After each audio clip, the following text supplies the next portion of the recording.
पूरी दुनिया के लिहाज से गले की नस अगर कोई कही जाए और कोई ये दावा करे कि वो गले की नस जिस वक्त चाहे काट सकता है, क्या कहेंगे आप? इसके अलावा अभी खुर्रम शहर 4 की दहशत खत्म नहीं हुई थी, लेकिन ईरान तो फिर एक नया डरावना एलिमेंट लेकर आ गया। क्या है वो एलिमेंट? इसके अलावा परमाणु हथियार पर, ईरान के परमाणु कार्यक्रम पर सबसे बड़ी ऑथेंटिक अपडेट इस वक्त हमारे पास है। कुछ देर में हम आपको वो भी बताएंगे। सीरिया से भी थोड़े बहुत अपडेट है, सीरिया के अपडेट की भी जानकारी लेंगे। साथ ही साथ अब जबकि चर्चा की मेज पर दो लोगों को बैठना है, तनाव कम करने की बात हो रही है, तो अचानक से ये क्यों हो रहा है कि अरागची जाकर परमाणु प्रसार वाली संस्था से जाकर मुलाकात कर रहे हैं? ये क्यों हो रहा है कि एक और बड़ा जो बेस है, युद्धपोत वाहक विमान है, चलता फिरता युद्ध शहर है लिंकन के बाद, वो रवाना किया जा रहा है? ये पेचीदगी क्या है, किस तरफ जा रही है, क्या रणनीति है? इन तमाम चीज़ों को डिकोड करेंगे। आपके साथ मैं हूं ललित प्रजापति, आनंद हमारे साथ बने हुए हैं। आनंद, सबसे पहले तो बैठक का अपडेट आप हमारे दर्शकों को देंगे। इसके अलावा एक बड़ी मुलाकात हुई है, वो बड़ी मुलाकात इस मायने में है, अरागची IAEA के जो हेड हैं उनसे उन्होंने मुलाकात की है। ये थोड़े अपडेट की बात कर ली जाए, फिर अगला। बिल्कुल, देखिए, तो पहले कल जो बैठक होने वाली है, जेनेवा में बैठक होगी ईरान और अमेरिका की, दूसरी चरण की बैठक, और इस बैठक में भी नेतृत्व जो होगा अमेरिका की तरफ से, जो प्रतिनिधिमंडल हैं वो स्टीव विटकॉफ होंगे, और इधर से ईरान की तरफ से होंगे अब्बास अरागची। लेकिन इस बीच एक बड़ी खबर आ रही है। कल बैठक तो होने वाली है, लेकिन इस बैठक की एक जो ये बड़ी खबर है, ये इसलिए अहम हो जाती है क्योंकि ईरान को भी पता है और अमेरिका को भी पता है कि बैठक कल यानी कि मंगलवार के दिन होने वाली है। तो अब क्या ऐसी ज़रूरत आन पड़ी कि ईरान को ये बड़ा फैसला लेना पड़ा है? दरअसल हुआ क्या है कि ईरान ने जो 1 और 2 फरवरी को नौसैनिक अभ्यास शुरू करने की बात कही थी, लेकिन ट्रंप के धमकी के बाद से उसको कैंसिल कर दिया जाता है। लेकिन अमेरिका के एक कदम और बढ़ने की वजह से, एक कदम इसलिए मैं बोल रहा हूँ क्योंकि एक जहाज़ वहाँ पर तैनात है अरब सागर में, USS अब्राहम लिंकन, लेकिन दूसरे जहाज भेजने की तैयारी में है अमेरिका। उसको लेकर के ईरान बहुत चिंतित है, और यही कारण है कि जो युद्धाभ्यास ईरान ने कैंसिल कर दिया था उसको फिर से पुनः चालू कर दिया है, और ये युद्ध अभ्यास जो है होर्मुज में ही हो रहा है। ये वही जगह पर है जहां पर आकर के अमेरिकी जहाज, जहां पर मतलब एक तरीके से अपना वहां पर अड्डा जमाने वाले थे, लेकिन ऐसा होता नहीं है। कुछ गर्मा गर्मी का माहौल होता है, वापस लौटता है, फिर अरब सागर में जाकर के तैनात है। लेकिन ये जो ईरान ने अब कदम उठाया है, इसके साथ एक वीडियो जारी किया है, और इस वीडियो में भी दिखाया है कि USS अब्राहम लिंकन हो या फिर USS जेराल्ड आर फोर्ड, ये सब जहाज इस मिसाइल के आगे कमज़ोर पड़ जाएंगे, ऐसा ईरान का दावा है, और ईरान ने वीडियो में जारी करके बताया है। लेकिन ये जो नौसैनिक अभ्यास है, ये हॉर्मुज में होने वाली है, और यहाँ पर हो रही है, अभ्यास शुरू हो गई है, शुरू कर दिया है इन लोगों ने। IRGC की टीम है वहाँ पर, जो ईरान की सेना है वहाँ पर युद्ध अभ्यास कर रही है, और ये युद्ध अभ्यास में ऐसी खबरें भी सामने आ रही थी कि आने वाले समय में रूस और चाइना भी जुड़ सकते हैं, लेकिन अभी तक ऐसा कोई अपडेट नहीं है। लेकिन ईरान ने ये युद्ध अभ्यास जो है कि शुरू कर दिया है। इसके साथ जो है कि ईरान ने एक वीडियो जारी किया है। इस वीडियो में कादेर मिसाइल की जिक्र किया गया है, और कादेर मिसाइल को इसमें एक तरीके से लॉन्च करके ये दिखाया गया है कि अमेरिकी जहाज पर अगर ये हमला होता है, इस मिसाइल से हमला होता है, तो अमेरिकी जहाज जो है कि किस तरीके से धुआं हो जाएगा या फिर नष्ट हो जाएगा, बेकाम का हो जाएगा अमेरिकी जहाज, ऐसा मतलब उनका, ईरान का ये दावा है। बिल्कुल, 2 बड़ी बातें जो आनंद कही उसे समझ लीजिए। पहले, कितना स्मार्टली इसे नाम दिया गया है। जो IRGC की नेवी ड्रिल चल रही है होर्मुज में, मैंने जिस गले का जिक्र किया था वो होर्मुज ही है। पूरी दुनिया का 26 से 30% तेल का कारोबार इसी पर टिका हुआ है, और एक जगह आकर ये इतना सकरा हो जाता है, ईरान जब चाहे वहां जैसे चाहे स्थितियों को पलट सकता है। हैरानी की बात देखिए कि 1980 में भी ऐसे हालात नहीं बने, वहां से पूरी तरह से जो ट्रांसपोर्टेशन है वो नहीं रुका, लेकिन आज स्थितियां ये हैं कि तनाव की बातों के बीच, शांति की बैठक के बीच वहां पर एक नेवी ड्रिल शुरू कर दी जाती है। ये होर्मुज, जो आनंद ने जानकारी दी है, और नाम कितना अच्छा दिया है, smart control of Hormuz strait. हर बार यही ईरान धमकी देता है कि हम यहां पर कंट्रोल कर लेंगे तो सबको दिक्कत हो जाएगी। यही वो गला है जिसका मैंने जिक्र किया था, दुनिया का गला। दूसरी महत्वपूर्ण बात, कादेर मिसाइल, खुर्रमशहर 4 का हमने जिक्र किया।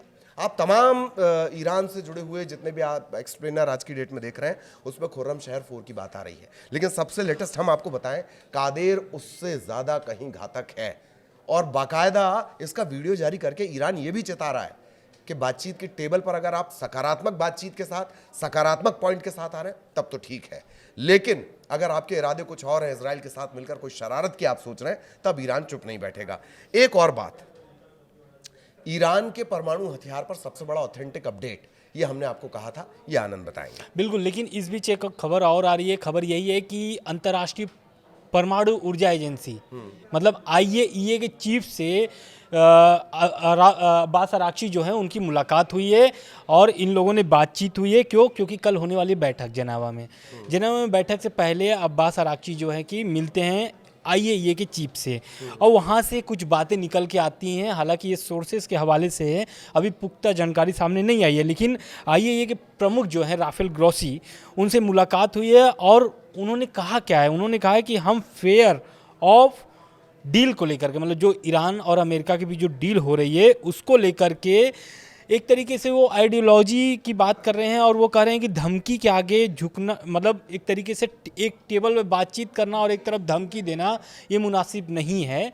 मतलब अगर डील करनी है आपको तो बैठ करके समझौता करना होगा, क्योंकि आज से ये प्रतिबंध नहीं लगा हुआ है ईरान पर 2015 में कम हुए थे प्रतिबंध, लेकिन 2018 में जब इस संधि से अलग हो जाता है अमेरिका, क्योंकि आपको भी पता है जब 2015 में ये JCPOA का संधि हुआ था, समझौते हुए थे, तो उस समय ओबामा साहब थे, ओबामा साहब के हुआ था, लेकिन जब ट्रंप आते हैं तो इस समझौते से बाहर निकल जाते हैं और कुछ नए नए प्रतिबंध लगा देते हैं, जो कि अभी भी लगे हुए हैं।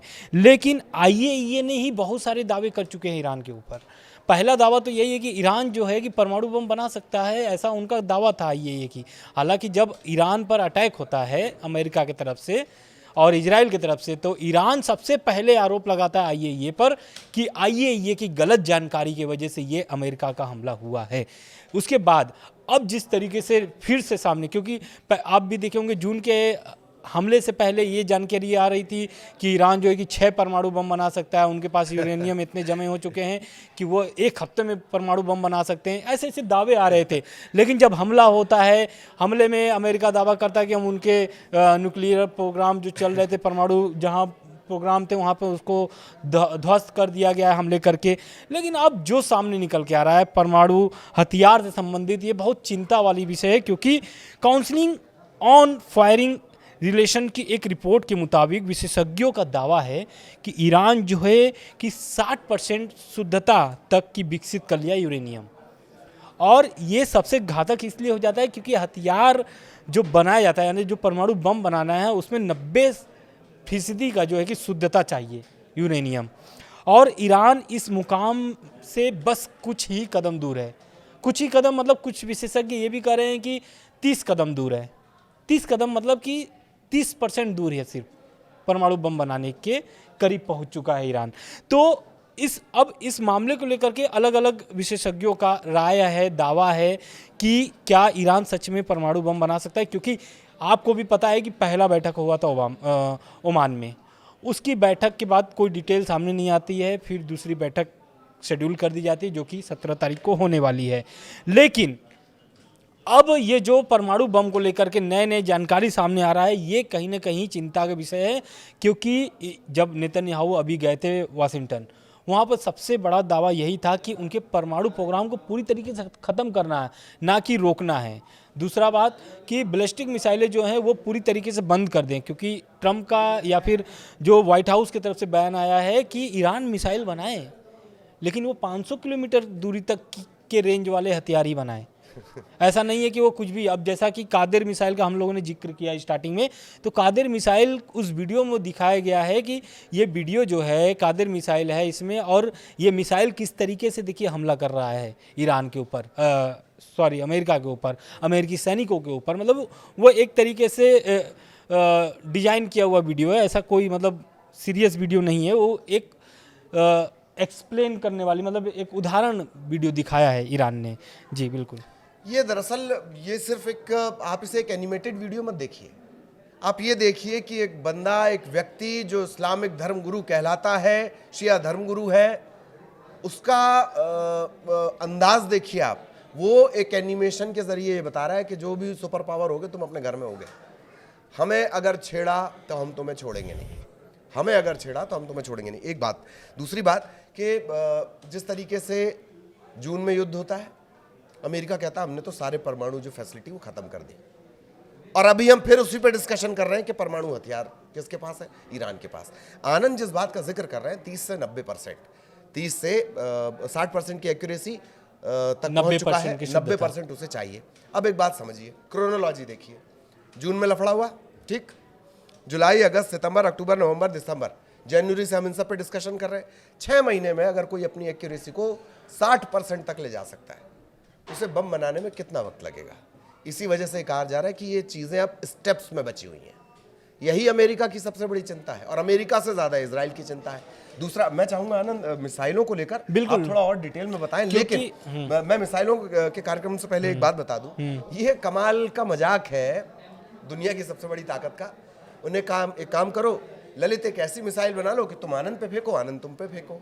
खेल चल रहा है, देश, हर देश को अपने आप को बचाने का अधिकार है। मिसाइल प्रोग्राम के बारे में बिल्कुल, देखिए पहला तो यही है कि विशेषज्ञ जो दावा कर रहे हैं कि अगर ईरान चाहे तो वो कुछ ही हफ्तों में परमाणु हथियार जो है कि मतलब जो जरूरतें संसाधन यानी जो सामान चाहिए ईरान को परमाणु बम बनाने के लिए, तो वो 1 हफ्ते में उसको तैयार कर सकता है। मतलब रॉ मटेरियल वो जुटा करके उसको फिर स्टार्ट कर सकता है, उसकी प्रोसेस स्टार्ट कर सकता है, ऐसा विशेषज्ञों का दावा है। उस रिपोर्ट के बाद अब ये सामने आ रहा है कि जो 2025 में जून में हमला हुआ था अमेरिका का, उसके बावजूद ईरान जो है अपनी ज़मीन के नीचे फिर से निर्माण कार्य शुरू कर दिया है। ये निर्माण कार्य वही है जैसा कि आपने मिसाइल सिटी देखा होगा। मिसाइल सिटी जो है वो 500 मीटर अंदर, ज़मीन के 500 मीटर अंदर निर्माण किया गया है, गहरे 500 मीटर अंदर में। तो ये बहुत, ईरान जो है कि आप शुरू से आप देखिए ईरान किस तरीके से काम कर रहा है, हर एक धमकियों वाले बयान के बीच नए नए कदम उठा रहा है, नए नए वीडियो जारी कर रहा है कि देखो आपको कैसे हम तबाह कर सकते हैं, आपके सैनिकों को कैसे मतलब कि मार सकते हैं। इस तरीके का ईरान की तरफ से लगातार दावा आ रहा है। लेकिन अब जो ईरान का ये मिसाइल प्रोग्राम है, सबसे चिंता का विषय इजराइल का इस वक्त सबसे ज़्यादा चिंता का विषय है, क्योंकि ईरान के पास कुछ ऐसे बैलिस्टिक मिसाइल है, वो चाहे तो इजराइल के साथ साथ बल्कि पूरे यूरोप के हिस्से को बर्बाद करने में उसको सक्षम है। मतलब वो मिसाइल जो है, अगर वो मिसाइल छोड़ते हैं ईरान से, तो वो पूरे यूरोप को भी अपने कब्जे में ले सकता है। तो ये कहीं ना कहीं इजराइल का यही चिंता है कि पहले इसके बैलिस्टिक मिसाइलों को रद्द कर दिया जाए, पूरी तरीके से बंद कर दिया जाए। प्रॉक्सियों को शुरू से जो मदद की बात हो रही थी वो अभी तक बंद है, आपको भी पता है। लेकिन अब ये 2 मुद्दों से लेकर के अब्बास अराक्ची जो है कि वो मुकर क्या रहे हैं, वो शुरू से बोल रहे हैं कि इस डील में सिर्फ परमाणु की बात होगी, परमाणु बम पर बात होगी, परमाणु प्रोग्राम पर बात होगी। हम इन 2 मुद्दों पर बातचीत करने के लिए तैयार नहीं हैं और ना आप इस पर बातचीत करना चाहते हैं। पहला है बैलिस्टिक मिसाइल प्रोग्राम जो वो अपना चलाते हैं, क्योंकि सेल्फ ऑफ डिफेंस, किसी भी कंट्री का सेल्फ ऑफ डिफेंस बनाने के लिए वो अपना मिसाइल का प्रयोग करते हैं ईरान। तो ये कहीं ना कहीं ईरान जो है अपने मिसाइल प्रोग्राम को वो समझ रहा है कि कितना ताकतवर है, क्योंकि आपको भी पता है कि रूस यूक्रेन के युद्ध में भी मिसाइल जो है कि पाए गए थे इसके ईरान के। तो कहीं ना कहीं ईरान ये जानता है कि हमारा इस वक्त सबसे ताकतवर अगर कोई हथियार है तो वो है मिसाइल। बिल्कुल, सबसे ताकतवर हथियार जो है वो मिसाइल है। और इसके अलावा हम सीरिया को लेकर भी एक अपडेट लेंगे, लेकिन इस बात को समझ लीजिए कि किस तरीके से ये काम किया गया है 6 महीने में रफ्तार पर। अगर कोई मिसाइल 5000 किलोमीटर की रफ्तार से चल रही है, खामनेई ने उसे 10,000 करवाया। अगर कोई 100 किलोमीटर तक मार कर सक रही है, खामनेई ने कहा कि इसे 1000 किलोमीटर तक करिए। यही दरअसल अमेरिका का सबसे बड़ा डर है, और वही डर उसे रोके हुए एक और डर भी है। आपने एक लंबा चौड़ा पीस बोर्ड बना रखा है, उसमें ज़्यादातर जो कंट्री हैं वो अरब कंट्रीज़ हैं। अरब कंट्रीज साफ कह चुकी हैं कि हम अपनी ज़मीन का इस्तेमाल होने नहीं देंगे। इस दशा में अगर आप ईरान पर चढ़ने की कोशिश करेंगे तो वो जो भारी भरकम बजट दिया जा रहा है, वो जो जिस पर बैठकर यूएन से मुकाबला करने की ट्रम्प सोच रहे हैं, वो स्वप्न एकदम धराशायी हो जाएगा। यही वजह है कि इजराइल से कहा जा रहा है कि थोड़ी ठंड रख भाई, और या तो फिर कोई ऐसा बहाना इजराइल क्रिएट कर दे, मोसाद को बोले कि ईरान से बैठकर कहीं बम फेंक दो, प्रॉक्सी जिसे आप कहते हैं, फेक जिसे आप कहते हैं, तब अमेरिका को वो कोई बहाना मिल पाएगा। लेकिन अभी उसमें कितना वक्त है, इसके लिए थोड़ा इंतजार। अपने प्रॉक्सियों को भी मजबूत करना पड़ेगा। दूसरी ओर कि उनकी जो अभी बातचीत है, क्योंकि अब देखिए कल पता चलेगा, 24 घंटे बाद पता चलेगा कि ये जो बैठक हुई है, इस बैठक के बाद क्या परिणाम निकल के आता है। हालांकि जेडी वेंस की तरफ से जो बयान निकल के सामने आ रहा है वो ये निकल के आ रहा है कि ये जो डील है ईरान से करना बहुत ही मुश्किल है, क्योंकि इसके पहले भी कई चरणों में बातचीत हो चुकी है। अटैक के पहले, जून से पहले, वो भी बातचीत असफल रही है, और ये भी बातचीत असफल रहेगी। उनकी ऐसी आकलन कह लीजिए, वो जेडी वेंस का ये आकलन है, इस तरीके से वो आकलन कर रहे हैं कि ये जो बैठक हो रही है, ये बैठक सफल नहीं हो सकती है, ऐसा उनका कहना है। बिल्कुल बिल्कुल। और बैठक होते रहना, शांति की चर्चा होते रहना, और उस बीच अचानक से हमला कर देना, इसमें सिद्धहस्त है अमेरिका। वेनेजुएला से चर्चा हो रही थी, अचानक हमला हो जाता है। जून में ईरान से चर्चा हो रही थी, अचानक से हमला हो जाता है। अभी फिर चर्चा हो रही है और फिर ये बात कही जा रही है। ईरान लेकिन इसे बखूबी समझता है। आज जिन पॉइंट्स पर हमने चर्चा की, दुनिया के गले की नस जिसे हमने कहा होर्मुज, कतई कोई ये नहीं कह सकता कि अगर होर्मुज बंद हो जाएगा तो उसका असर उस पर नहीं पड़ेगा। पूरी दुनिया पर होर्मुज का असर पड़ेगा। इसके अलावा खुर्रम शहर के अलावा कादेर अब आ गई है, जो अमेरिका का दूसरा बड़ा डर है। परमाणु हथियारों को लेकर सबसे ऑथेंटिक अपडेट जान लीजिए, 60% एक्यूरेसी तक पहुंच चुका है। सिर्फ 30% की और ज़रूरत है, और उसके बाद धड़ाम ईरान परमाणु शक्ति संपन्न हो जाएगा। सीरिया, आनंद जो डिकोड कर रहे थे, दरअसल बार बार आपने अराक्ची की या किसी ईरान की बातों में जिक्र सुना होगा, रीजनल कॉन्फ्लिक्ट।